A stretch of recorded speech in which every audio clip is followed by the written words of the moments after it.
할렐루야! 성도 여러분 반갑습니다. 오늘은 1월 29일 주일 예배 하나님 앞에 드리겠습니다. 예배에 오신 우리 즐거운 교회 또 정다운 교회 우리의 교회 성도 여러분 모두 환영하고 또 주님의 이름으로 축복합니다. 예배 안내를 드리겠습니다. 광야에 가서 모세를 맞이하라.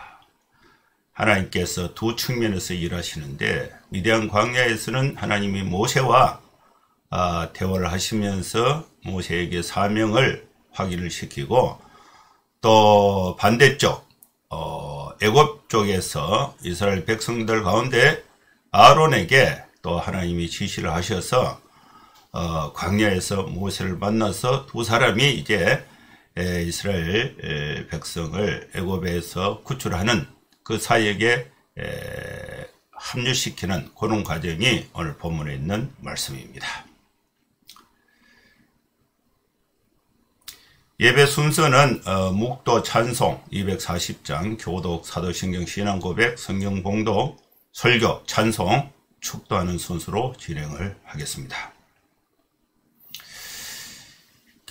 묵상기도 하심으로 1월 29일 주일 예배 하나님 앞에 드리겠습니다. 하나님 아버지 주님의 은혜를 감사합니다. 우리 모든 생업과 일소를 멈추고 또 거룩한 주일을 맞이해서 하나님 앞에 예배를 드리기 위해서 주의 사랑하는 백성들이 하나님 앞에 모였습니다. 하나님 아버지 우리는 이 땅에 살면서 좋은 일도 있지만은 힘든 일이 더 많습니다. 절망스러울 때가 더 많습니다.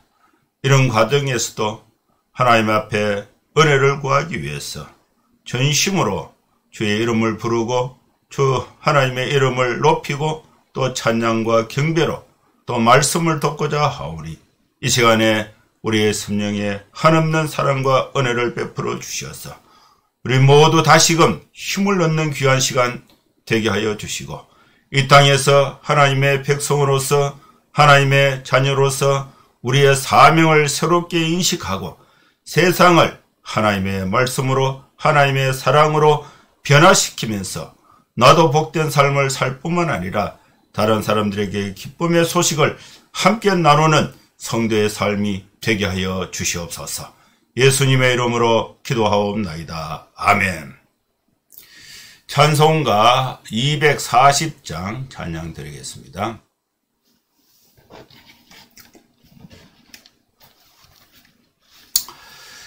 주가 맡긴 모든 역사 힘을 다해 마치고 밝고 밝은 그 아침을 맞을 때 요단강을 건너가서 주의 손을 붙잡고 기쁨으로 주의 얼굴 배우리.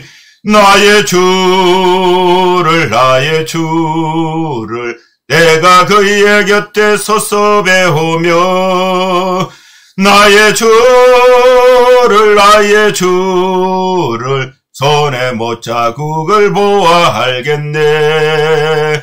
하늘 날아 올라가서 주님 앞에 절하고 온유하신 그 얼굴을 배울 때 있을 곳을 예비하신 그 신사랑 고마워 나의 주께 기쁜 찬송 드리리. 나의 주를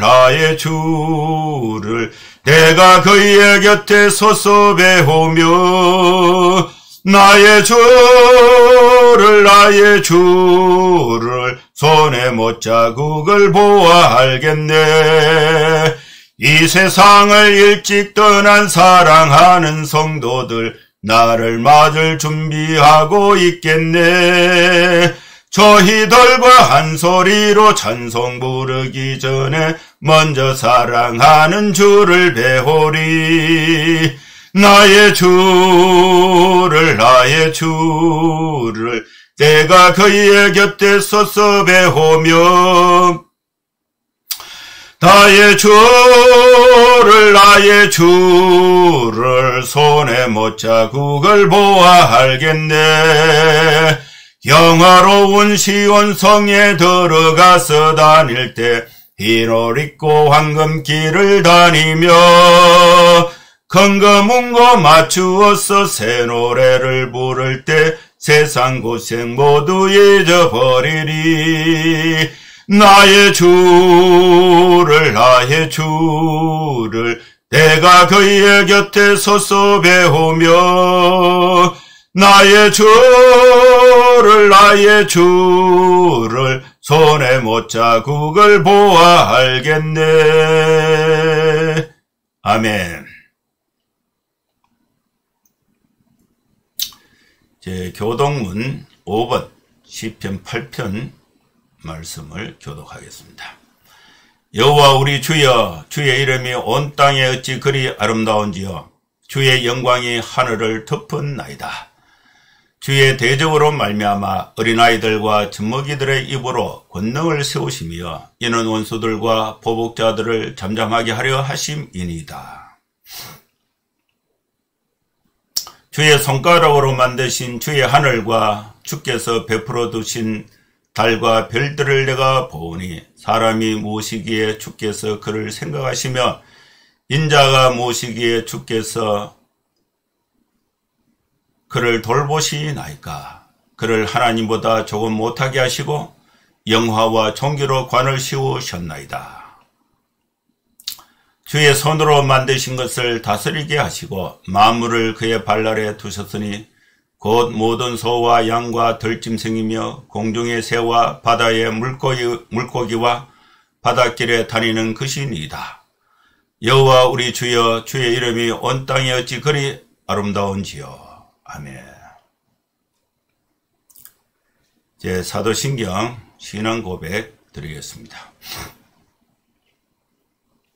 전능하사 천지를 만드신 하나님 아버지를 내가 믿사오며 그 외아들 우리 주 예수 그리스도를 믿사오니 이는 성령으로 잉태하사 동정녀 마리아에게 나시고 본디오 빌라도에게 고난을 받으사 십자가에 못 박혀 죽으시고 장사한 지 사흘 만에 죽은 자 가운데서 다시 살아나시며 하늘에 오르사 전능하신 하나님 우편에 앉아 계시다가 저리로서 산자와 죽은 자를 심판하러 오시리라. 성령을 믿사오며 거룩한 공예와 성도가 서로 교통하는 것과 죄를 사하여 주시는 것과 몸이 다시 사는 것과 영원히 사는 것을 믿사옵나이다. 아멘.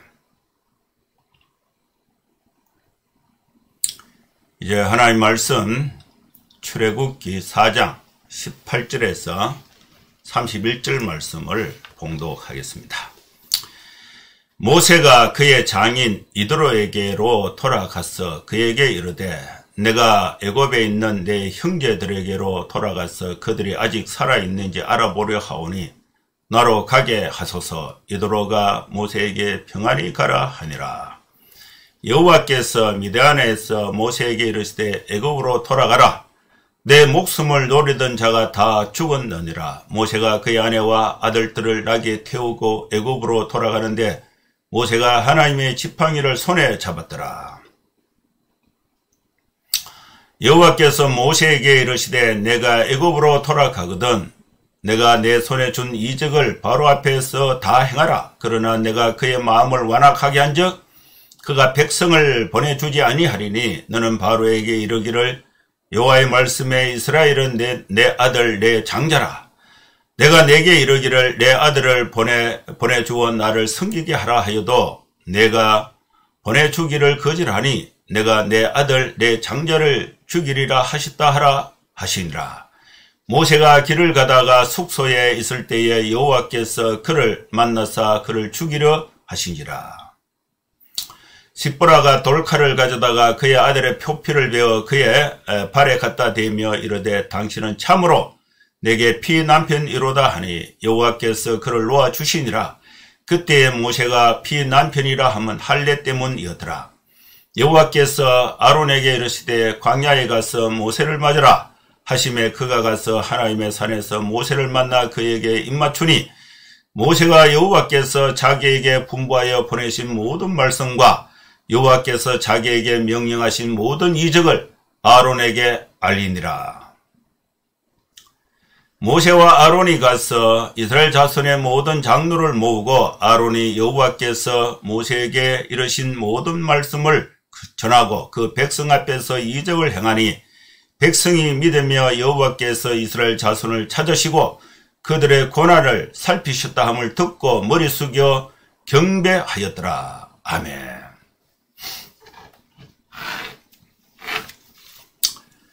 오늘 또 주일을 맞이해서 예배에 오신 우리 성도님들 또 모두 환영하고 또 주님의 이름으로 축복합니다. 오늘도 하나님께서 출애굽기 말씀을 통해서 우리에게 소중한 은혜를 주십니다. 세상의 염려와 또 사업과 또 가정사의 모든 일들을 겸손하게 하나님 앞에 내려놓고 이 시간에 집중해서 하나님의 말씀을 듣는 가운데 하나님의 말씀이 우리 마음에 가득 채워져서 마음의 염려와 걱정과 불안들이 하나님의 말씀으로 치유를 받아서 다시금 새 힘을 얻는 시간이 될 수 있기를 주의 이름으로 축원합니다. 모세는 하나님과 긴 시간을 대화를 하면서 하나님이 모세 자신에게 주신 그 사명에 대해서 확실하게 이제 인식하고 또 그 사명을 이제 실행에 옮기는 과정을 오늘 본문에서 설명하고 있습니다. 모세는 하나님과 많은 대화를 했지만은 그의 손에는 여전히 목동 때 사용했던 양치기 할 때 사용했던 지팡이 하나를 잡고 있습니다. 모세는 손에 지팡이를 잡고 이것으로 이적을 행하라는 하나님의 말씀에 의지해서 이제 애굽으로 가고자 한 것입니다. 이제 결심을 했습니다. 그래서 이 모세가 자기의 장인이었던 이드로에게로 돌아가서 장인어른 나는 이제 애굽으로 돌아가겠습니다. 내가 애굽에 있는 내 형제들에게로 돌아가겠습니다. 그들이 아직 살아있는지 알아보고자 합니다. 40년 동안 이드로의 집에서 양치기를 하면서 모세는 이드로의 집에서 본인의 위치가 상당한 영향력 있는 책임 있는 위치에 자리를 잡았습니다. 장인어른이었던 이드로는 아들이 없고 딸만 7이 있었는데 아들이 없으니까 40년이 지났으니까 장인이었던 이드로는 이미 나이가 더 많아졌고 모세도 이미 나이가 80이 되었습니다. 그리고 모세의 아들들이 둘이가 자라고 있습니다. 어떻게 보면은 이드로의 뒤를 이어서 광야에서 이드로의 전 재산을 관리하면서 다음 세대를 이어가야 되는 그 후계자 입장에 있었던 모세가 이제 이 이드로의 품을 떠나서 이집트로 애굽으로 가겠다는 것입니다. 그런데 장인어른이 가서 나로 가게 하소서. 이렇게 이제 모세가 이제 하나님의 말씀을 듣고 뜻을 이제 정해서 장인어른에게 이제 얘기를 하니까 이드로가 주저함이 없이 평안히 가라. 이렇게 이제 결정을 해줍니다.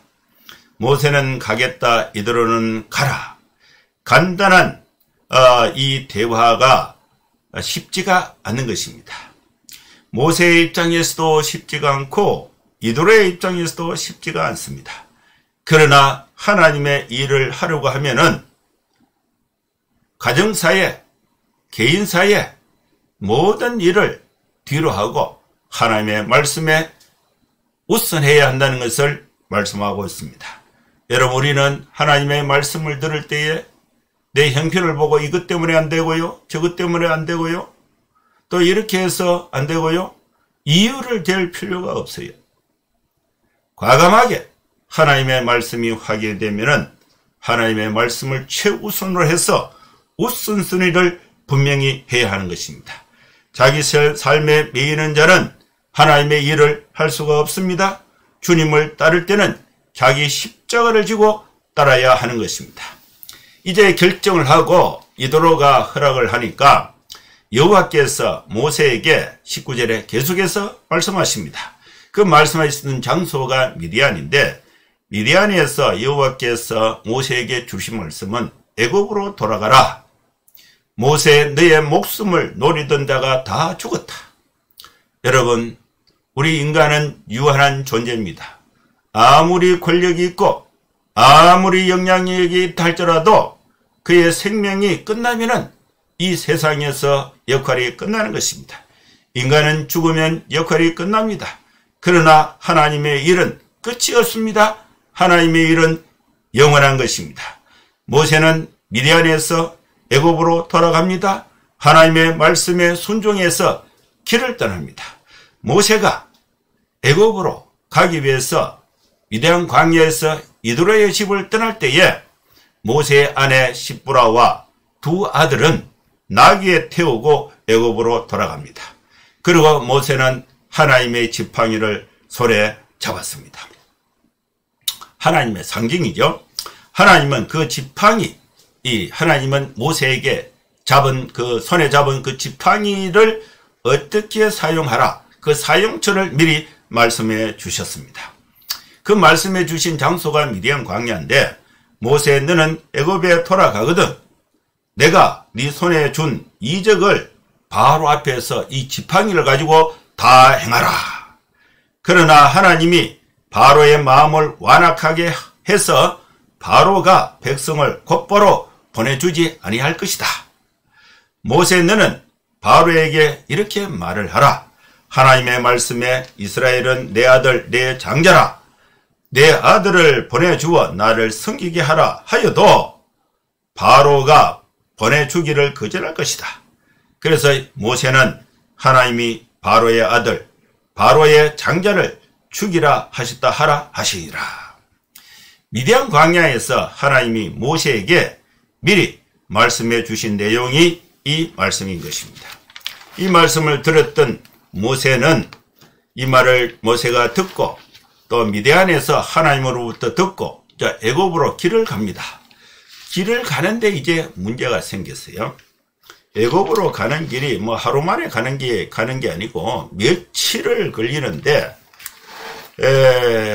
낮에 이제 걸어가다가 이제 저녁에 숙소를 텐트를 치고 숙소를 정해서 잠을 자야 되는데, 24절에 보면요, 모세가 길을 가다가 이제 자고 가야 돼요. 쉬어서 자고 가야 되는데, 숙소에 있을 때에 여호와께서 나타나셔서 모세를 만나서 모세를 죽이려고 했습니다. 이 광경을 모세의 아내가 보고, 십보라가 보고, 이 상황에서 모세 아내 십보라가 재바르게 대처해서 하나님이 모세를 죽이지 않고 하나님이 모세를 살려주게 하는 사건이 발생하게 됩니다. 그 사건이 25절인데, 십보라가 돌칼을 가져다가 아들의 표피를 베어서 모세의 발에 갖다 대면서 당신은 참으로 내게 피 남편이다. 피를 흘려서 얻은 남편이라는 뜻입니다.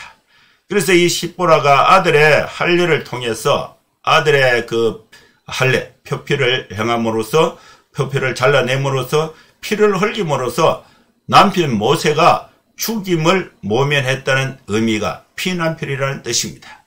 모세는 미디안 광야에서 40년을 지나면서 결혼을 해서 두 아들을 낳았지만은 이 두 아들에게 할례를 시행하지 않았습니다. 모세라는 사람은 하나님의 위대한 일꾼으로 부름받은 사람이었습니다. 태어나면서부터 하나님의 은혜 가운데서 죽임을 모면하고 또 나일 강에서 건져냄을 받았습니다. 애굽 왕 바로의 공주의 아들로 왕궁에서 왕자로서 40년을 자랐고, 또 40세가 되던 해에 모세는 광야로 피난을 해서 40년 동안 훈련과 연단을 광야에서 마친 인물이 모세입니다. 이제 훈련을 다 마치고 모세가 80세가 되어서 하나님이 떨기나무 불꽃 가운데서 모세야 모세야 모세를 부르셔서 이스라엘 백성들을 애굽에서 구원해낸 위대한 사명을 하나님이 모세에게 주신 것입니다. 모세는 큰 사명을 가지고 이제 하나님께서 주신 이 능력의 지팡이를 가지고 애굽으로 떠나는데 자기 아내와 두 아들을 데리고 애굽으로 사명의 길을 떠나게 됩니다. 그런데 길을 가는 도중에 갑자기 숙소에서 하나님이 모세를 죽이러 가신 것입니다. 여호와께서 길의 숙소에서 모세를 만나서 그를 죽이려 하시니라. 하나님께서 지금 모세를 자기 백성을 구원시키는 일에 사용하시려고 사명을 주셔서 보내고 있는데 갑자기 사명자 모세를 죽이시면 어떻게 되는 겁니까? 하나님이 얼마나 화가 나셨으면 모세를 사명의 길을 떠나라고 하는 이 마당에 모세를 죽이려고 하셨는가? 모세가 무엇을 얼마나 크게 하나님 앞에서 잘못했는가? 이것을 우리가 생각해 볼 수가 있습니다. 오늘 본문 25절의 말씀에 보면은 모세 아내 시보라가 차도를 취해서 그 아들의 양피를 베어 모세의 발 앞에 던지니까 던짐에 가로되 당신은 참으로 내게 피 남편이로다 하니 그제야 비로소 여호와께서 모세를 놓아 주신 것입니다. 그때 이 시보라가 피 남편이라고 하는 것은 할례를 일하는 것입니다. 모세가 두 아들에게 할례를 행하지 않는 것이 하나님의 사명을 시행하는 데 있어서 중대한 장애가 된 것입니다. 할례를 행해야 하는 모세가 자기 아들들에게 할례를 행하지 않았습니다. 모세는 할례를 행하려고 했는지도 몰라요. 그런데 이방인 아내였던 시보라가 자기 아들들에게 할례를 행하지 말자고 해서 모세가 그것을 대수롭지 않게 생각해서 할례를 행하지 않았다고로 추측할 수가 있습니다. 그래서 하나님께서 진노하셔서 80년을 훈련시킨 모세를 할지라도 하나님이 할례를 시키지 않는 모세의 가정을 보고 모세를 죽이려고 하신 것입니다. 깜짝 놀란 모세의 아내가 돌칼을 취해서 두 아들의 양피를 베어서 모세의 발 앞에 대니까 그때에 하나님이 모세를 놓아 주신 것입니다. 자신도 아니고 두 아들에게 할례를 행하지 않았다고 하나님께서 모세를 사명의 길을 가는데 죽이려고 하신 것입니다. 그럼 이 할례는 어떤 의미가 있느냐? 창세기 17장에 할례에 관한 언약이 있습니다. 하나님께서 이스라엘 백성들과 할례 언약을 맺으시는 장면이 창세기 17장에 있는데 하나님께서 아브라함을 부르셔서 아브라함에게 할례 언약을 지시하십니다. 아브라함이 99세 때에 여호와께서 아브라함에게 나타나셔서 그에게 이르시되 나는 전능한 하나님이라 너는 내 앞에 행하여 완전하라. 내가 내 언약을 나와 너 사이에 세워 너로 심히 번성케 하리라 하시니 아브라함이 엎드린데 하나님이 곧 그에게 일러 가라사대 내가 너와 내 언약을 세우니 너는 열국의 아비가 될지라고 말씀했습니다. 그리고 7절에 내가 내 언약을 나와 너와 내 대대 후손의 사이에 세워서 영원한 언약을 삼고 너와 내 후손의 하나님이 되리라.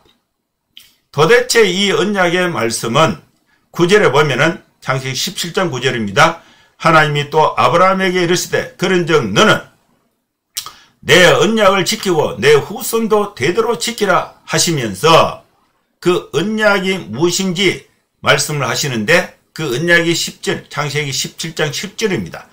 너희 중 남자는 다 할례를 받으라. 이것이 나와 너희와 너희 후손 사이에 지킬 내 언약이다. 할례 언약을 지키면은 하나님이 그 후손들에게 축복해 주신다는 약속의 말씀입니다. 이 할례는 오늘날로 설명하면은 포경 수술과 유사한 것입니다. 11절 말씀 너희는 양피를 베어라. 이것이 나와 창세기 17장 11절입니다. 나와 너희 사이의 언약의 표징이니라. 난 지 8일 만에 할례를 받을 것이라. 너희 집에서 난 자든지 너희 돈으로 산 자든지 할례를 받아야 하리니 이에 내 언약이 너희 살에 있어 영원한 언약이 되려니와 할례를 받지 아니하는 남자 곧 양피를 베지 아니하는 자는 백성 중에서 끊어지리니 그가 내 언약을 배반하였습니다. 이때 아브라함이 이제 그 할례를 받을 때가 99세였고 그 아들 이스마엘에게도 양피를 베고 당일에 아브라함과 그 아들 이스마엘이 할례를 받았고 또 아브라함의 집의 모든 남자 곧 집에서 생장한 자와 돈으로 이방 사람에게 사온 자 다 그와 함께 할례를 받았습니다. 하나님과 인간 사이에 세운 이 유명한 할례 언약을 이스라엘 백성들은 그 이후로 아브라함의 후손들은 누구나 다 할례를 받게 한 것입니다. 근데 이 모세는 미디안 광야에서 이방인 여자 십보라와 결혼해서 두 아들을 낳았는데 여기서 모세가 두 아들에게 할례를 행하지 않은 것입니다. 그 과정은 설명했는데 모세는 할례를 행할 의지가 있었는지도 몰라요. 그러나 십보라는 의지가 없었다고 볼 수가 있습니다. 그런데 하나님께서 모세를 죽이고자 했을 때에 이때에 십보라가 이 할례를 두 아들에게 시행함으로써 모세를 하나님이 살려주셨다. 이 할례가 문제가 됐다는 것을 알 수가 있습니다. 하나님은 이 과정에서 두 양쪽에서 하나님이 일을 하시는데 하나님이 양쪽에서 일하시는 것을 합쳐서 하나님의 온전한 뜻을 이루십니다. 모세는 미디안 광야에서 이동 중에 두 아들을 아내 십보라가 할례를 행하고 또 하나님의 지시와 말씀을 계속해서 듣고 있고 또 반대쪽 애굽의 이스라엘 백성들 사이에 장로로서 영향력 있게 행사하고 있던 이 아론에게도 하나님이 말씀하십니다. 그리고 하나님은 모세에게 말씀하시고 하나님은 아론에게 말씀하시고 또 하나님이 양쪽에 말씀하셔서 또 양쪽의 사람이 광야에서 만나서 하나님의 뜻을 확인하고 그 뜻을 백성들에게 전해서 하나님의 그 구원의 역사를 이루어가는 것을 볼 수가 있습니다. 미디안 광야에서 모세에게 하나님이 역사하십니다. 애굽 이스라엘 백성들 가운데 아론에게 하나님이 역사하십니다.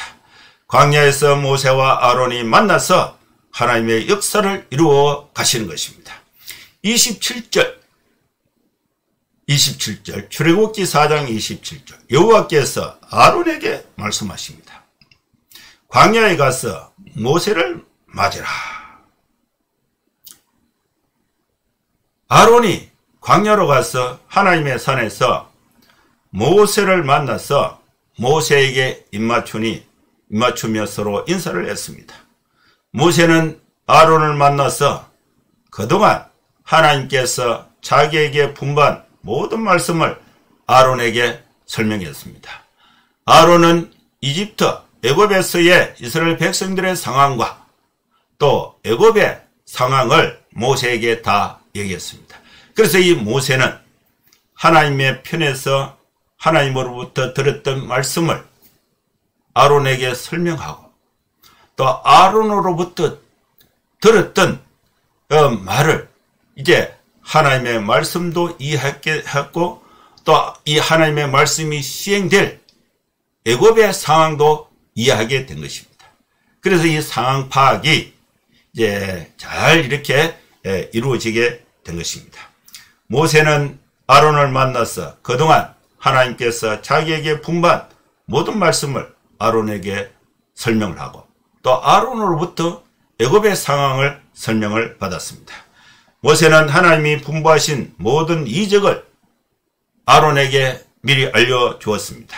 그래서 하나님은 아론에게 말씀하셔서 모세와 아론이 하나님의 말씀에 순종해서 광야에서 만나서 하나님이 분부하신 모든 말씀을 서로 설명하면서 서로 공유하게 됩니다. 모세는 광야에서 고립된 생활을 40년을 했지만은 아론은 이스라엘 백성의 장로로서 애굽에서 살았습니다. 모세는 하나님의 지팡이를 손에 잡고 있었습니다. 아론은 이스라엘 자손들의 장로들과 교제를 하고 있었습니다.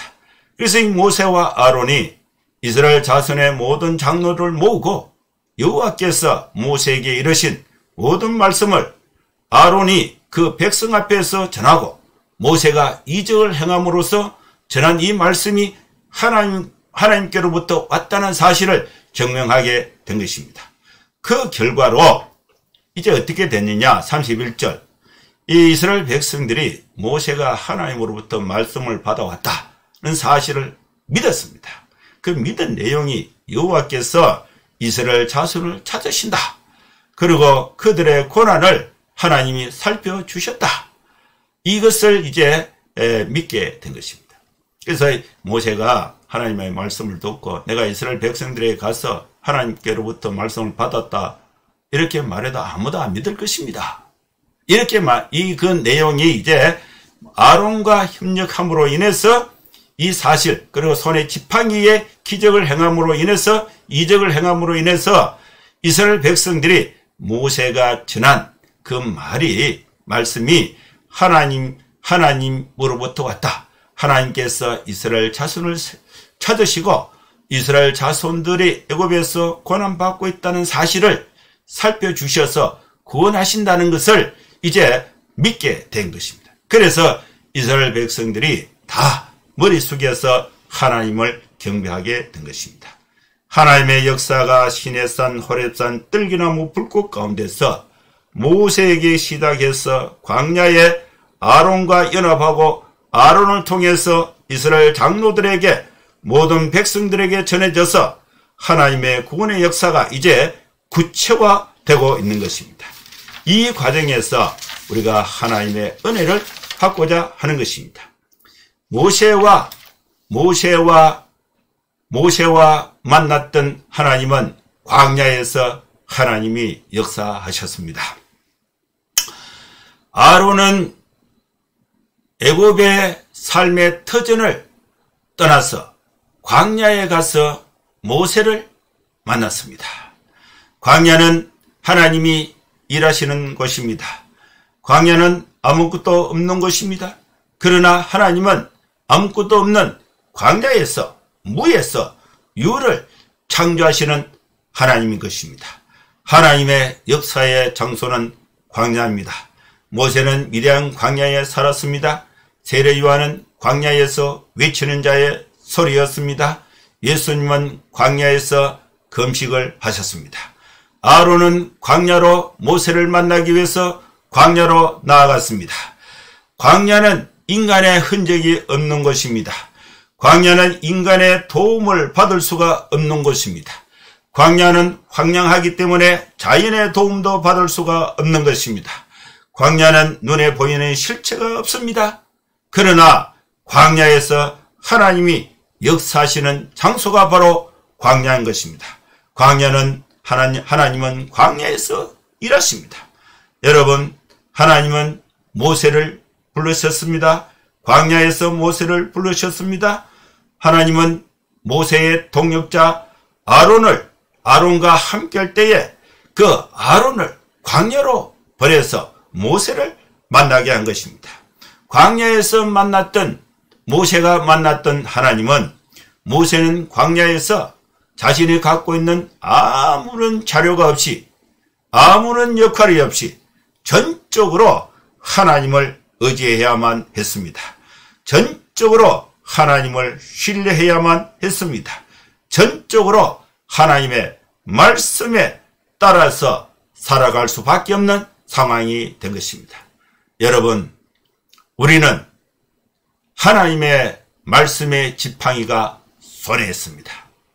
비록 내가 가진 것이 아무것도 없고 또 나를 도울 자가 세상에 아무도 없고 광야와 같은 이 세상에 있을 때에 하나님의 지팡이, 하나님의 말씀을 전적으로 의지하고 하나님을 전적으로 신뢰하고 전적으로 하나님의 말씀을 따라서 살아갈 때에 승리하는 삶을 살 수가 있는 것입니다. 여러분, 광야에서 하나님의 지팡이, 하나님의 지팡이를 의지해서 이스라엘 백성들을 구원했던 모세의 구원의 사역을 오늘 우리도 광야와 같은 이 세상에서 하나님의 말씀을 의지해서 죄 가운데 있는 우리의 가족들, 이웃들, 친구들을 구원하는 하나님의 역사를 이루는 저와 여러분 될 수 있기를 주의 이름으로 축원합니다. 기도하겠습니다. 하나님 아버지, 주님의 은혜를 감사합니다. 광야와 같은 황량한 이 세대에 우리가 살고 있지만은 하나님께서 모세에게 지팡이를 주셨습니다. 하나님께서 우리에게 하나님의 말씀을 주셨습니다. 우리는 이 하나님의 말씀을 전적으로 믿고 신뢰하고 전적으로 하나님의 말씀을 따라서 세상을 구원하는 주님의 백성들이 되게 하여 주시옵소서. 예수님의 이름으로 기도하옵나이다. 아멘.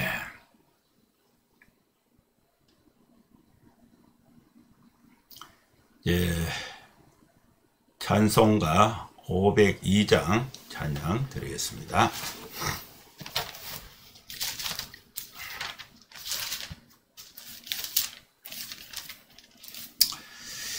빛의 사자들이여 어서 가서 어둠을 물리치고 주의 진리 모르는 백성에게 복음의 빛 비추라. 빛의 사자들이여 복음의 빛 비추라. 죄로 둔 밤 밝게 비춰라. 빛의 사자들이여 선한 사역 위하여 힘을 내라. 주 함께 하시겠네. 주의 크신 사랑을 전파하며 복음의 빛 비추라. 빛의 사자들이여 복음의 빛 비추라. 죄로 둔 밤 밝게 비추라. 빛의 사자들이여 주님 부탁하신 말 순종하여 이 진리 전파하라. 산을 넘고 물 건너 힘을 다해 복음의 빛 비추라. 빛의 사자들이여 복음의 빛 비추라. 죄로 둔 밤 밝게 비추라. 빛의 사자들이여 동서남북 어디나 땅끝까지 주님만 의지하고 눈 어두워 못 보는 백성에게 복음의 빛 비추라.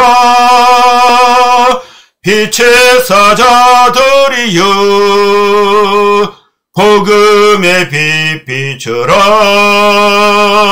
죄로 둔 밤 밝게 비춰라. 빛의 사자들이여. 아멘. 축도하겠습니다. 이제는 우리 구주 예수 그리스도의 크신 은혜와 하나님의 사랑과 성령의 감동함과 역사 충만 축복하심이 예배 가운데 함께하는 모든 성도들 머리 위에 이제로부터 영원토록 함께 있을지어다. 아멘. 감사합니다. 예배는 마쳤습니다. 여러분 건강하게 추위 가운데 생활하시고 또 다음 주에 또 뵙도록 하겠습니다. 감사합니다. 샬롬.